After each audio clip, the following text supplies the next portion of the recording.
ভগবান শ্রীকৃষ্ণ বলেছেন, কর্ম করে যাও, ফলের আশা করো না। সেজন্যই আমাদেরকে কর্ম করে যেতে হবে, কঠিন কঠিন কঠিন কর্ম করে যেতে হবে। ফলের আশা একদম করা যাবে না, কারণ ফল তো ভগবানই দেবে। যেমন কর্ম করব তেমনই ফল পাবো, তাই না? ঠিক তেমনই ফেসবুকে আমি যেমন কাজ করব তেমনই ফল পাবো। এই যে দেখো, আমি এতদিন অ্যাক্টিভ ছিলাম না, ভিডিও পোস্ট করলাম না, ফটো পোস্ট করলাম না, তারপরে কি আমি চাইবো আমি ফলের আশা করব? সেরকমই যেমন কর্ম করবে তেমনই ফল পাবো।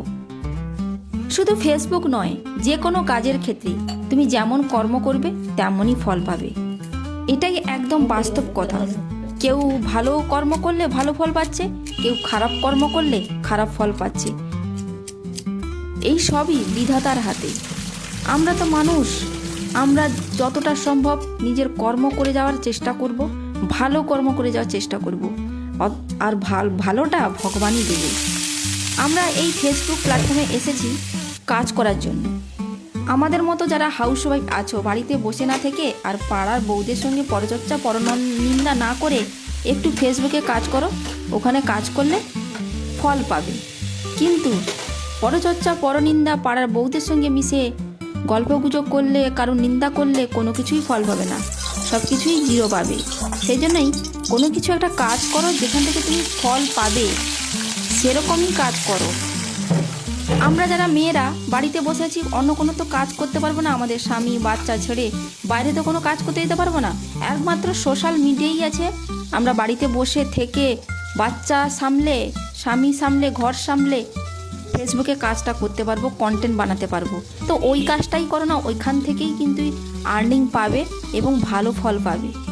বাড়িতে থেকে রান্না বান্না করে বাচ্চা মানুষ করে জীবনটা তো অতিবাহিত হয়ে যাচ্ছে। নিজে কি করলাম জীবনে, সেই ফলটা ভগবানের কাছে পরবর্তী কালে না জবাবদিহি করতে হয়, সেই কাজটা আপাতত করে যাও। যে কোনো কিছু কাজ বিনা কষ্টে পাওয়া যায় না, কষ্ট করলেই কেষ্ট মেলে।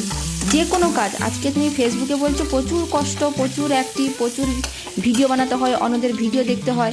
তুমি একটু ভেবে দেখো, ফেসবুক বাদ দিয়ে যে কোনো কাজই যখনই করতে যাবে সেখানে কিন্তু কষ্ট আছে। বাড়িতে একটা সবজি বানাতে গেলে সেখানেও কষ্ট করতে হয়, সেখানেও মাটি খুঁড়ে গাছ লাগানোর কাছ থেকে, জল দেওয়ার কাছ থেকে সমূহ করতে হয়, তবেই গাছের পরিচর্যা করতে হয়। তারপরে ওষুধ, পোকা লাগলে ওষুধ স্প্রে করতে হয়, তবেই অনেক 6 মাস পরে গাছে ফল ধরবে, সেই ফলটা তুমি বিক্রি করলে পয়সা পাবে। তো সেম ব্যাপারই ফেসবুকটাকেও আস্তে আস্তে আস্তে আস্তে করে গ্রো করতে হবে। সুন্দর সুন্দর কন্টেন্ট বানিয়ে এই পোকা মানে যারা খারাপ কিছু মানুষ আছে, যারা তোমার পোকা লাগার মতো অবস্থা, তাদেরকে ছিটে ফেলে দিয়ে ফেসবুকে এগিয়ে যেতে হবে, তবেই তুমি ফলের আশা করবে। একদিনে কিন্তু সফলতা পাওয়া যায় না এই ফেসবুকে। যেমন গাছ লাগালে, বললাম না, যেমন গাছ লাগালে একদিনে ফল পাওয়া যায় না, সেরকমই ফেসবুকেও কিন্তু একদিনে সফলতা পাওয়া যায় না। সুন্দর সুন্দর কন্টেন্ট ডালো, অ্যাক্টিভ থাকো, তবেই সফলতা পাবে। আশা করছি বুঝতে পেরেছো। আর আমার ভিডিওটা যদি তোমাদের ভালো লেগে থাকে একটা লাইক কমেন্টস করো। Bye bye.